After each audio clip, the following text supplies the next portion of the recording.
muita gente que não é funcionário público, é um dia normal. Então o cara vai no automático, né? Bom, de qualquer maneira, obrigado aos ouvintes pela participação. Daqui a pouco mais detalhes com o Daniel Henrique. A gente está na ponta da linha com o secretário de Segurança do Rio de Janeiro, delegado federal Vitor Santos, para falar sobre a mega operação no complexo de favelas da Penha e do Alemão, com muitas informações, novidades e também a atualização até mesmo de perícia e de outros levantamentos por parte da polícia. Secretário, obrigado por nos atender aqui na Band News FM. A minha primeira pergunta com relação a essa mega operação é até um pouco pessoal, né? Como que o senhor avalia essa operação, inclusive como um desafio profissional, e como foram os momentos de tomada de decisão no centro de controle, porque vocês recebiam ao vivo imagens dos drones monitorando, inclusive aquele deslocamento da imagem mostrando os bandidos indo pra mata, e a decisão de dizer aos policiais do BOPE que estavam na mata que seguissem em frente na operação. Como foram esses momentos também? Obrigado por nos atender mais uma vez aqui na rádio. Bom dia, Rodolfo, bom dia a todos que ouvem a Band News. Bom dia, doutor. Olha só, eu acho que, na minha opinião, eu tenho certeza que dos dois secretários da Polícia Civil e da PM, acho que foi o momento mais difícil das nossas vidas profissionais, porque o ambiente ali é um ambiente muito hostil. A gente está falando de 9 milhões de metros quadrados de desordem dentro do Rio de Janeiro, aproximadamente 200 mil pessoas. Eu acho que é importante a gente contextualizar isso, que olha, 9 milhões de metros quadrados, pessoas, dá quase 45 pessoas por metro quadrado.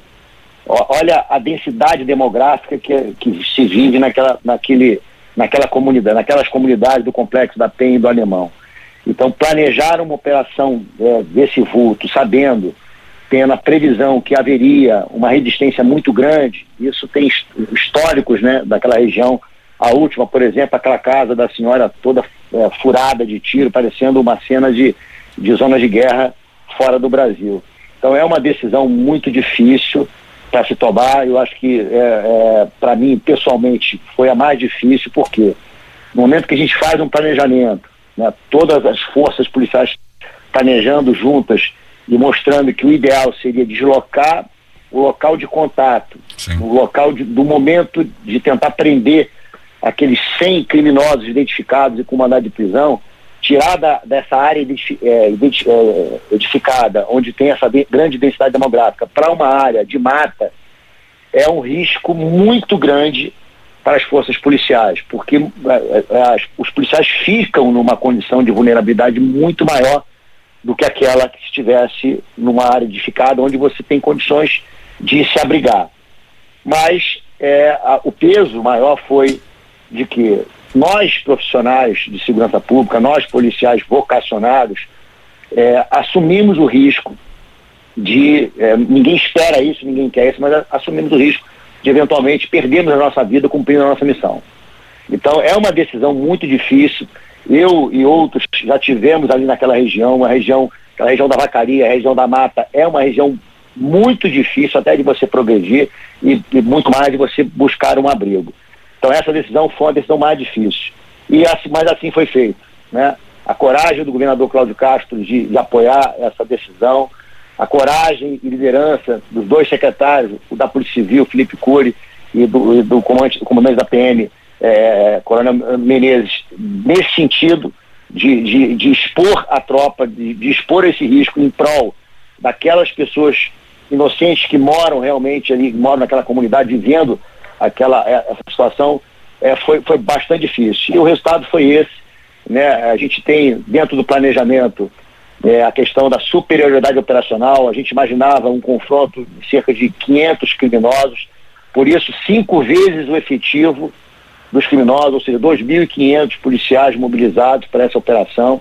As forças especiais e especializadas estavam colocadas em posições estratégicas para evitar que, mesmo com a saída desses criminosos da área edificada, eles não conseguissem fugir e acessar outras comunidades próximas. E aí o resultado foi esse confronto. Infelizmente perdemos quatro heróis nossos, 4 policiais, 2 policiais civis e 2 policiais militares. Foram 12 policiais baleados, um delegado teve que amputar a perna, temos 3 policiais ainda em estado grave. Então, assim, é muito difícil para hoje, na posição de gestor, a gente tem que tomar uma decisão dessa de se expor, mas a justificativa e o motivo foi exatamente de salvar vidas inocentes, é o que a gente não queria. E o saldo de inocentes, um dano colateral que poderia haver, se o confronto tivesse havido na área edificada, a gente vê que é mínimo, foram 4 pessoas feridas sem gravidade. Secretário, uma pergunta a respeito de números. O senhor falou sobre a estimativa ou expectativa de confronto de 2.500 agentes do poder público contra 500 bandidos. Imaginava-se no planejamento dessa operação que o número de mortos poderia superar 100, 120? Isso fazia parte, era algo calculado, estimado pelas forças de segurança? Olha, no planejamento a gente tem um critério que é a previsibilidade e o não desejado. Sim. Né? Então, a gente planeja e a superioridade operacional, em tese, serve para quê? Para ser uma ferramenta inibitória. É como você numa briga ter que encarar 5 de uma vez. Uhum. Então, isso faz no psicológico, né, hipoteticamente, a gente ter uma superioridade operacional, a gente, em tese, esperaria que não houvesse confronto. Mas existem fatores externos que nós não temos controle, como, por exemplo, o criminoso drogado, sob efeito de drogas, e acaba optando em confrontar. Tanto que o número de presos também foi muito grande, ou seja, tiveram criminosos que resolveram se entregar, mesmo na área de mata. Nós temos imagens disso, de criminosos na área de mata se entregando, criminosos na área edificada se entregando, e esses as suas vidas foram preservadas, as armas foram recolhidas, mas aqueles que atentaram contra a vida dos policiais, infelizmente o resultado foi esse. Mas é uma escolha feita pelo criminoso e não pelo policial. O tiroteio foi muito, muito intenso. E para mim, por exemplo, e outros que já tiveram na linha no front, acompanhando isso do CICC, vendo aquelas imagens das cópias dos policiais, imagens dos drones, é uma aflição muito grande.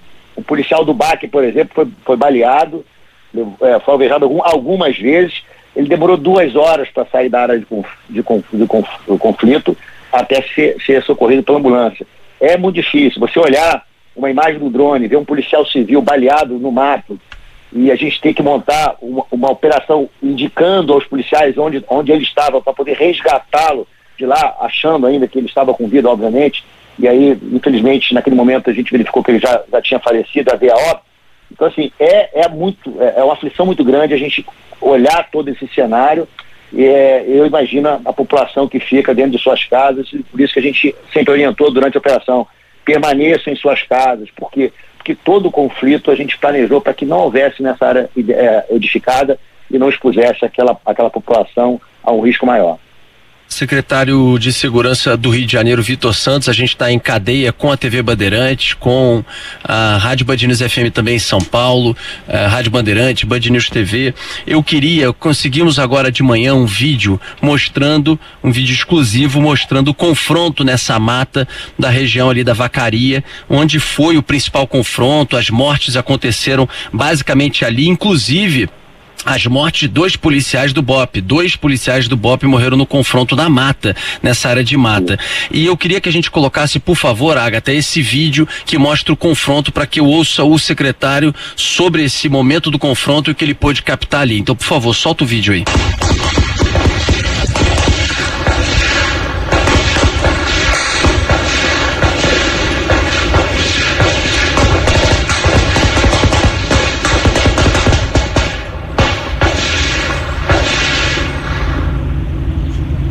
Secretário, são 22 segundos dos policiais do BOP camuflados. É um vídeo de um policial do BOP naquele momento que mostra esse confronto muito intenso na mata. O que o senhor pode dizer pra gente, que o senhor constata e que esse vídeo esclarece de alguma forma para quem está nos acompanhando? Olha só, esse vídeo nos dá muitas informações. Primeiro, a gente vê a posição dos policiais sem cobertura, tendo que ficar no chão, né, para poder se proteger de alguma maneira. E a gente vê que a grande maioria dos tiros são feitos à distância, né? A gente escuta, não é o policial está filmando, se fosse ele atirando, o estampido seria muito mais forte. E mais, a gente escuta rajadas. As armas dos policiais não têm rajada. né? O tiro é intermitente. Então, mostra que isso, os policiais estavam sendo atacados. Demais. A gente dá para ouvir estampidos diferentes. Tem um som um pouco mais grave, né? Isso é típico de um AK-47, que não é uma arma utilizada pelas forças policiais. Então, acho que apesar de 22 segundos, né? Para quem está no front parece que é uma eternidade, que não acaba nunca, né? Mas essa dá para ver assim, a intensidade e o que os policiais encontraram naquela região. É bastante difícil, né? Então, mas é a nossa missão, e mais uma vez parabéns a essa força especial da Polícia Militar do Rio de Janeiro e da Polícia Civil, que enfrentaram esse quadro aí que eu acho que todos conseguiram ouvir. Secretário. Ágata. Deixa eu só aproveitar que o senhor falou sobre a quantidade, o armamento utilizado por esses criminosos. Foram mais de 90 fuzis apreendidos só nessa operação que foi feita no Complexo da Penha e do Alemão. E aí, quando a gente olha para o cenário dos fuzis no Rio de Janeiro, a gente sabe que a maior parte chega dos Estados Unidos. Mas quando a gente vê, tem fuzil do mundo inteiro aqui no Rio de Janeiro, secretário. Olha, o fuzil é o grande desafio da segurança pública do Rio de Janeiro, porque o fuzil é o instrumento de dominação territorial, é a ostentação do criminoso, é a demonstração de poder, é a capacidade e o potencial lesivo que esse tipo de arma causa às forças policiais e à população do Rio de Janeiro. Então esse é um grande desafio que a gente tem no Rio, que é exatamente evitar que essas armas cheguem aqui no Rio de Janeiro. A gente vê os números são absurdos, né? A gente tem mais de 700 fuzis apreendidos este ano ainda, já batemos o recorde do ano passado, e a gente não tem uma realidade dessa em nenhum outro estado brasileiro. Essa é a realidade do Rio. E mais, a gente sempre fala, somos o 4º menor estado, mas o 3º mais populoso. E essa quantidade de fuzis na mão de criminosos potencializa em muito a capacidade de lesão das nossas forças policiais e de inocentes. Secretário, só antes da pergunta do Dônula, só uma pergunta aqui de levantamento de vocês de inteligência. Se nós apreendemos 94 fuzis nessa operação, só nessa operação, qual a estimativa da Secretaria de Segurança de quantidade de fuzis dentro desse complexo de favelas? Porque certamente muitos ficaram lá. Olha,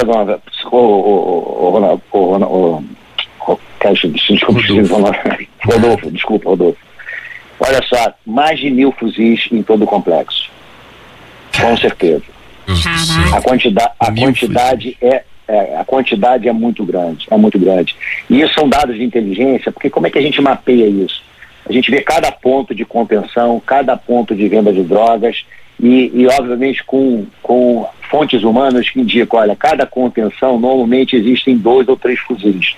Cada ponto de droga existe um fuzil e uma pistola. Então, com isso, a gente consegue dimensionar dentro dessa área, de todo o complexo, levando em conta o que é contenção e o que é segurança dos criminosos, o que é ponto de venda de drogas. Então, a gente consegue fazer uma estimativa, mas com certeza mais de 1.000 fuzis existem nessa região. Secretário, antes da minha pergunta, só para contextualizar, como nós estamos em rede nacional, nós assistimos às imagens de um confronto em mata. Não se trata da Floresta Nacional da Tijuca, porque nós estamos numa cidade que tem muita região de mata, de vegetação. Também não é o Parque Estadual da Pedra Branca, é a Serra da Misericórdia, que é uma área de mata entre os 2 grandes complexos que a gente tem ali na zona norte do Rio, o Complexo da Penha e o Complexo do Alemão. Secretário, a minha pergunta é com relação à identificação dos mortos e as fichas criminais desses suspeitos. A Secretaria de Segurança Pública já tem essas informações? Olha, foi um trabalho muito intenso, foi montada uma força-tarefa no IML exatamente para fazer não só a questão da necrópsia, mas também a identificação de todas esses criminosos que foram recolhidos naquela região. É um trabalho difícil, mas a gente contou também com o apoio do Ministério Público do Rio de Janeiro, não só com os promotores acompanhando esse trabalho de perícia, mas também fornecendo peritos deles. Então isso ajudou bastante. Eu agora pela manhã, a gente em conversa com o governador Cláudio Castro e com o secretário Felipe Cury, a gente está pedindo auxílio ao governo federal para nos ajudar, por exemplo, né, na identificação dessas armas que foram apreendidas. A Polícia Federal tem um banco nacional de balística que pode nos ajudar a identificar, fazer o confronto balístico dessas armas, dos projéteis que foram eventualmente recolhidos nos corpos dos criminosos que foram neutralizados. Então esse trabalho é um trabalho muito intenso. E também ajudar na identificação, apesar de muitos deles já terem sido identificados, em criminosos de outros estados. Vou dar só um exemplo. O estado do Pará, que tinha a Polícia Civil do Pará, nos mandou 30 mandados de prisão. Dos 30, 5 foram presos e 15 foram neutralizados, resolveram confrontar com os policiais. Ou seja, são 15 criminosos que nós precisamos identificar e nós dependemos das informações da Polícia Técnica do Pará. Então, esse trabalho, esse apoio que nós estamos pedindo à Secretaria Nacional de Segurança Pública, obviamente, ao Ministério da Justiça e depois a PS, está aqui nos auxilie com esse trabalho de perícia, não só para dar agilidade, mas também mostrar a transparência da segurança pública do Rio de Janeiro no que diz respeito ao esclarecimento e busca da verdade durante essa operação. Secretário, só uma dúvida, nessa resposta do senhor, o senhor usa 4 vezes a palavra criminosos. O senhor tem alguma dúvida de que entre os 21, excetuando-se os 4 agentes, 2 policiais do BOP e 2 da Polícia Civil, os outros 117, não há inocentes entre os outros 117 mortos? Olha, essa chance é remota. Eu não vou dizer que é impossível, porque é uma palavra muito forte, mas é muito remota. Primeiro porque 5 da manhã, 5:30 da manhã, não tem trabalhador em área de mata. Quem conhece aquela região sabe que nenhum trabalhador, a não ser que seja do tráfico, estaria ali naquele momento. Nenhum trabalhador estaria usando camuflado, ou roupa tática, ou boot de militar naquela região. Então, assim, eu acredito que a chance de ter um inocente é mínima. Eu acho muito improvável que haja, tá? Mas com certeza agora é o processo de identificação de cada um deles, a questão da ficha criminal de cada um deles, e tem todo um trabalho também de inteligência sendo realizado para que não reste dúvida à Justiça, ao Ministério Público e à sociedade de que todos aqueles neutralizados eram criminosos que atentaram contra a vida dos nossos policiais. Secretário, só para voltar na questão da perícia, ontem houve uma confusão grande, a Defensoria Pública do Rio dizendo que não estava podendo acompanhar as perícias dentro do Instituto Médico Legal, né? A polícia está fazendo junto com o Ministério Público, inclusive. Se eu não estou errado, o senhor explicou ontem que na verdade isso não foi recusado, que a própria Defensoria Pública, de forma oficial, não encaminhou nomes de peritos ou, enfim, de uma maneira oficial esse pedido. Eu queria que o senhor explicasse isso, o que aconteceu, inclusive com manifestações de defensores. Bom, olha só, Rodolfo, a gente tem que botar uma organização nisso, né? O IML não é um local de visita. O IML é um local de coleta e produção de prova. Então, aquele local é um local que tem que ser preservado. Não é qualquer pessoa que pode ter acesso a isso. Nem os policiais podem ter acesso. Então, esse acesso, ele é previamente combinado e autorizado. Por exemplo, o Ministério Público estava tendo franco acesso, por quê? Porque o Ministério Público participou desde o planejamento, o briefing da operação e indicou quais seriam os promotores que estariam naquele local acompanhando a perícia e os peritos que iriam auxiliá-los nessa missão. Isso foi previamente combinado. Então, o que a gente questionou é que existia um grupo de defensores junto com a sua perícia, que também os auxilia, querendo entrar de forma aleatória. Isso a gente não vai permitir de forma alguma. O que nós queríamos é que a Defensoria Pública, e eu falei isso com o Dr. Paulo Vinícius, que é o defensor público geral, que se fosse o caso, a instituição indicasse qual defensor ou qual defensores estaria presente para acompanhar a perícia. Então a questão talvez tenha sido um ruído na comunicação e não simplesmente querer barrar ou querer não ser transparente na realização dessa perícia. Se fosse isso, o Ministério Público não estaria lá. E outra coisa, a presença do Ministério Público e da sua perícia está documentado. Então não há qualquer dúvida ou tentativa de atrapalhar a investigação, atrapalhar a perícia. O que nós queremos é dar transparência. Nesse momento é dar o respaldo às forças policiais, colher provas para que a verdade seja mostrada no processo, e a gente precisa dar uma satisfação para a sociedade, mostrando que realmente aqueles criminosos que confrontaram com a polícia são criminosos e atentaram contra as forças policiais. Só para pegar esse gancho aqui, Agatha, antes da sua pergunta, na questão da perícia, alguns lá embaixo, parentes, falaram sobre corpos com marcas de facadas. Secretário, policiais, depois da operação, disseram que como os corpos ficaram lá em cima, escureceu, os policiais saíram, alguns policiais disseram que esses corpos ficaram lá, foram resgatados lá mesmo na mata por eles e de qualquer maneira podem ter sido adulterados depois, né? Mexidos depois. Isso é importante. A perícia poderá constatar, por exemplo, como foi a causa-morte e se alguma coisa foi adulterada depois, se alguma facada foi, por exemplo, depois desferida para desviar a atenção ou para fazer algum tipo de causa de morte diferente do que efetivamente foi na hora do confronto da mata. Como é que a perícia poderá, na sua convicção como delegado federal, trazer os esclarecimentos desse assunto? Cara, Rodolfo, olha só, eu não sou perito, eu não poderia falar tecnicamente como perito, mas não é difícil comprovar que uma determinada lesão foi feita quando aquela pessoa estava viva ou morta. Isso não tem dificuldade. Se houve algum tipo de perfuração, estando aquela pessoa viva, ela tem uma característica.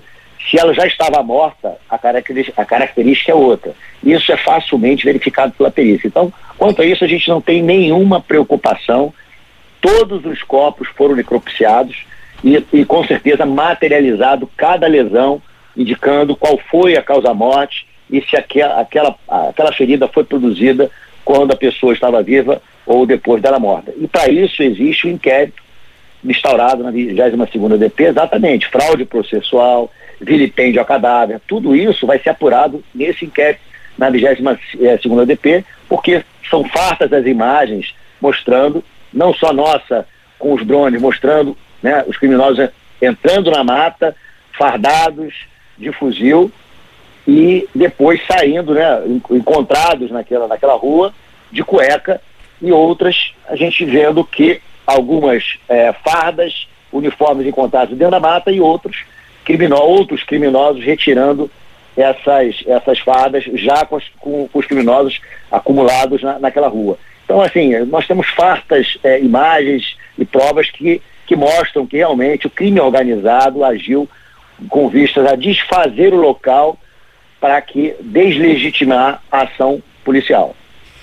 Secretário, muito se questionou em relação à ausência do governo federal nessa operação. E aí o próprio governador Cláudio Castro falou que, por exemplo, os blindados da Marinha poderiam ser utilizados na hora de subir, ajudar a polícia na hora de subir esses complexos, tanto do Alemão quanto da Penha. Depois dos questionamentos feitos, a imprensa questionando, o ministro Ricardo Lewandowski, que é responsável pela Polícia Federal e pela Polícia Rodoviária Federal, veio ao Rio de Janeiro para anunciar um escritório de combate ao crime organizado. Na prática, como é que esse escritório vai funcionar e pode auxiliar as polícias hoje? Bom, olha só, o escritório ele visa facilitar, porque assim, às vezes os entes da federação têm uma burocracia muito grande. Essa questão, por exemplo, da solicitação dos blindados. Foram várias reuniões realizadas a nível tático, operacional aqui no Rio de Janeiro, onde a Marinha se colocou à disposição de fornecer essa logística, e isso é uma proteção a mais para as forças policiais. Obviamente, como a gente consegue deslocar mais rápido dentro daquele cenário, a chance de efetuar a prisão de quem nós procuramos é muito maior. Então foram feitas várias reuniões e chegou o momento de formalizar. No momento da formalização foi feita uma reunião em Brasília, onde o Ministério da Defesa disse que não poderia, se baseando num parecer da AGU, dizendo que deveria ter sido, ou condicionando a decretação de GLO. E acabou inviabilizando o conhecimento dessa logística.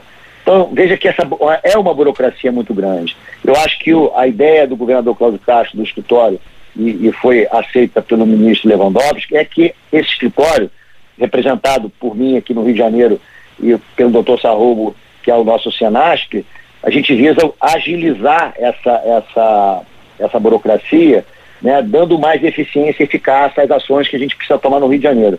Por exemplo, esse pedido de apoio que a gente está fazendo agora pela manhã ao Senasp, exatamente já é um ato do escritório. E a gente já viu que já existe um movimento de que os peritos já poderiam vir, teria uma percussora, salvo engano, acho que 3 peritos para o Rio de Janeiro, já para começar a tomar pé do que precisa ser feito, e obviamente depois viria um número maior para nos auxiliar. Então o escritório visa exatamente isso, dar uma agilidade nessas ações que a gente pretende implementar aqui no Rio de Janeiro. O secretário, foi anunciada a criação do escritório de emergência, mas também de um consórcio da paz. Ontem, numa reunião entre o governador Cláudio Castro, outros 5 governadores e representante do Distrito Federal. Na prática também, secretário, como que isso vai funcionar e de que maneira que esse chamado consórcio da paz conversa agora com o escritório de emergência?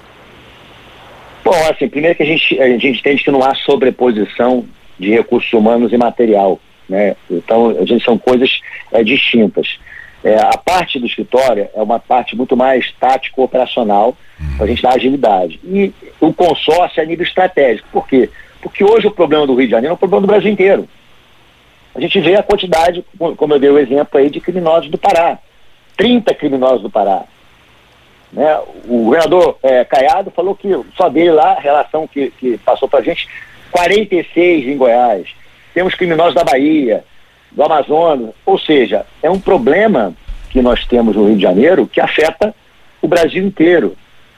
Temos 2 organizações criminais, que é o Comando Vermelho e o PCC, que estão em todas as capitais do Brasil e hoje já fora do Brasil, né? O PCC já declarado uma organização transnacional e o Comando Vermelho seguindo o mesmo caminho.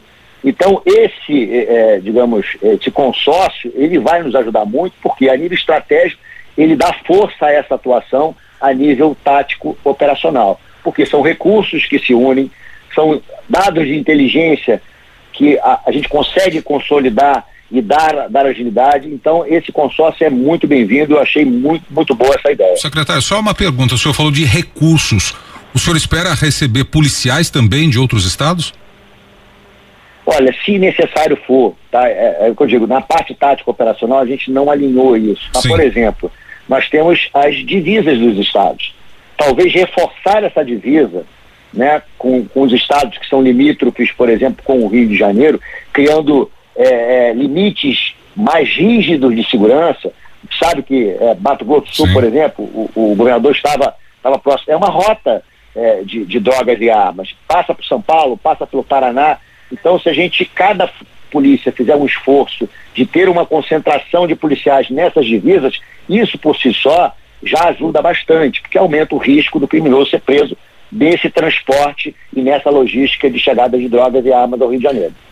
Secretário, eu queria que o senhor explicasse a questão do helicóptero. Até chegou a sair na divulgação de vocês o uso de helicóptero. Depois alguns policiais mandaram mensagens para a Band News falando, poxa, como é que a gente não estava com o helicóptero lá atuando efetivamente? Eu mesmo fiz esse comentário porque o helicóptero ele é usado em muitas operações da própria polícia, o helicóptero blindado, né, nas operações policiais para aproximação de determinados pontos de concentração de traficantes.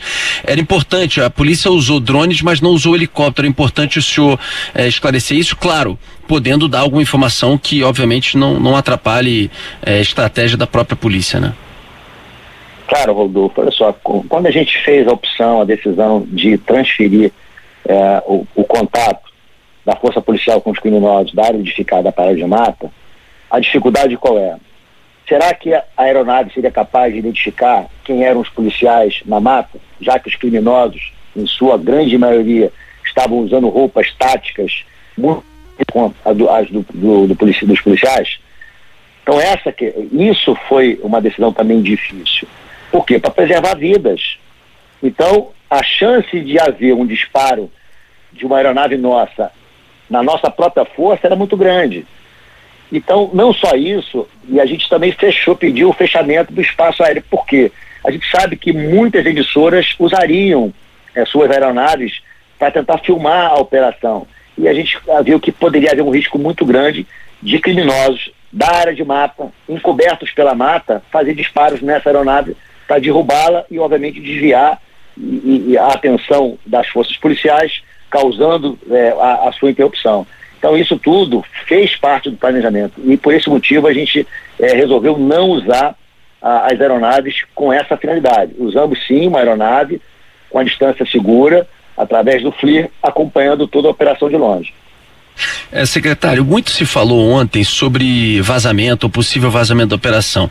Conhecendo o Rio de Janeiro há muito tempo, numa operação com 2.500 agentes diretamente, sem contar os envolvidos, né, por trás, na logística, enfim, eu realmente, com o poderio que eles têm, a gente sabe que tem corrupção envolvida, acho realmente muito improvável que eles não soubessem de alguma coisa antes. Porém, é importante destacar que, apesar do que poderia ter sido um vazamento, a gente teve, em termos de resultado, prisões, apreensões, enfim, o maior resultado de uma história, de uma operação, de uma história no Rio de Janeiro. O que talvez, eu não sei o que o senhor acha sobre isso, queria ouvir sobre o que foi falado de vazamento, mas talvez a grande surpresa da operação é que em todas as operações, inclusive quando eu estive no Alemão, os bandidos, os traficantes fizeram aquele caminho de ida para a mata, aguardaram lá, a polícia não estava na mata e depois eles voltaram com o armamento, com o seu bunker, com os fuzis e com os homens. E dessa vez o BOPE, o que vocês chamaram de muro do BOPE, o BOPE estava na mata esperando, houve o confronto e mais de 100 mortos. É um pouco por aí que o senhor entende nessa discussão do vazamento?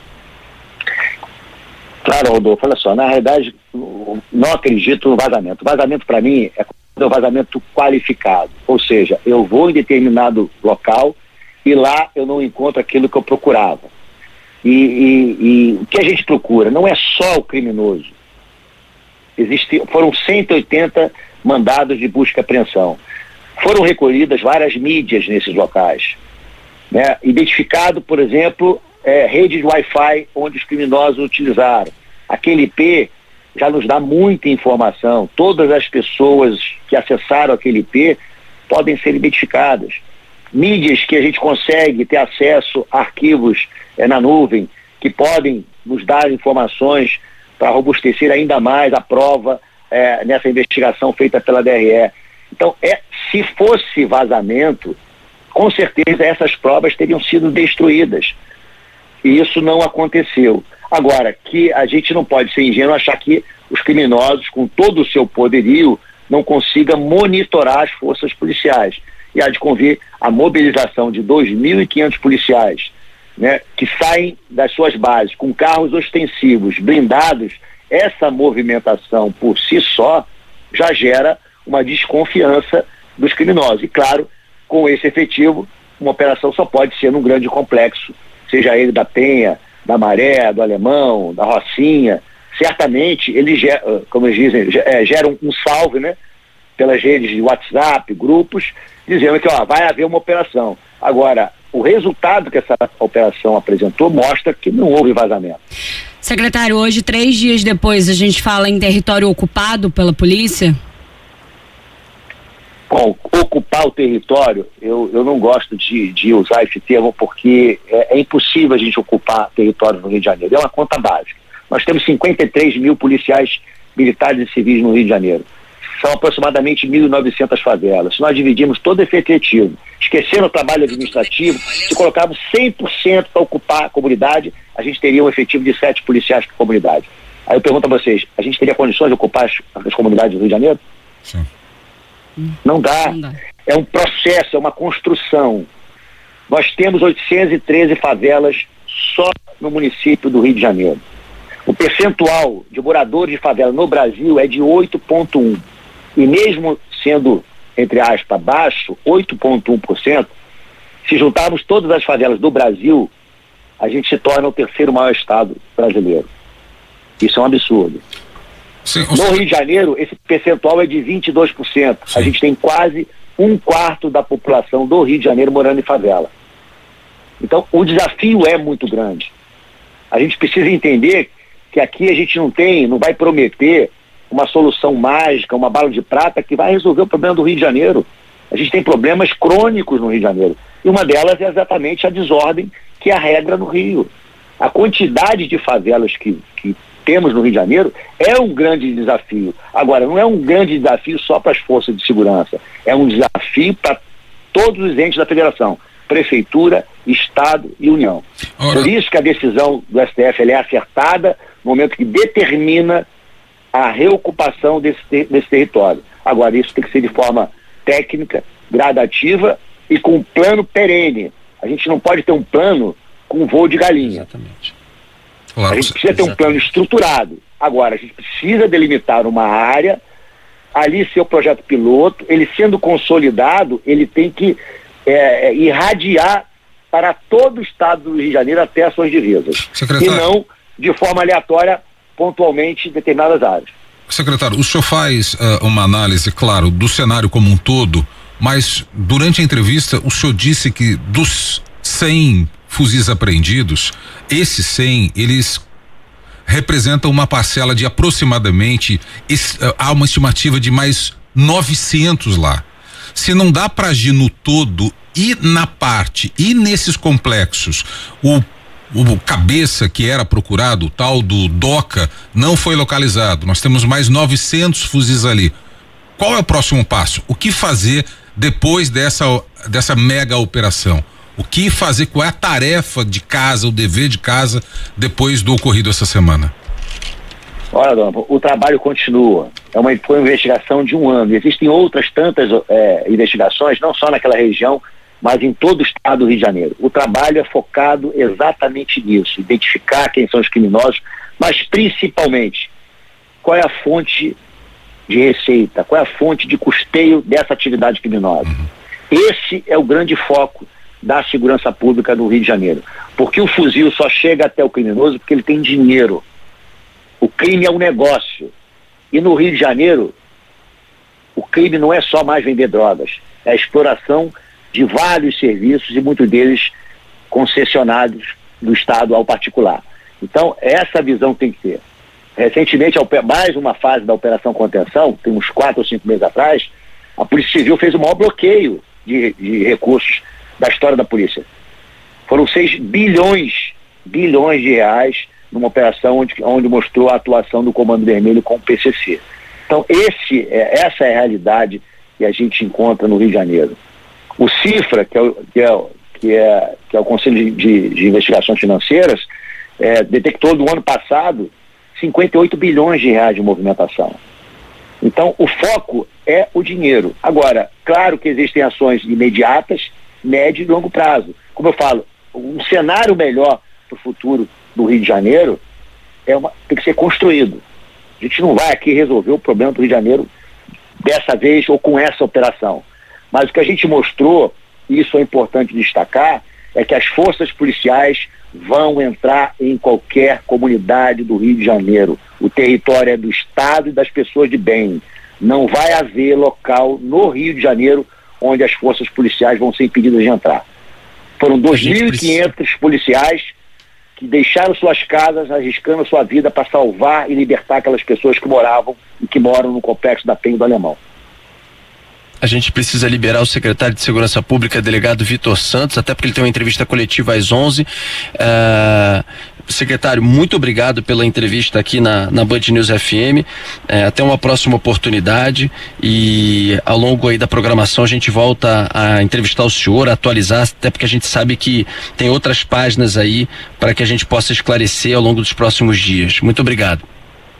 Obrigado, Rodolfo. Estamos sempre à disposição. Obrigado, secretário. Um abraço. Obrigado. Um abraço. Algumas questões aí ficaram de fora porque realmente o secretário precisa ir para a entrevista coletiva. Foi um pedido até da assessoria de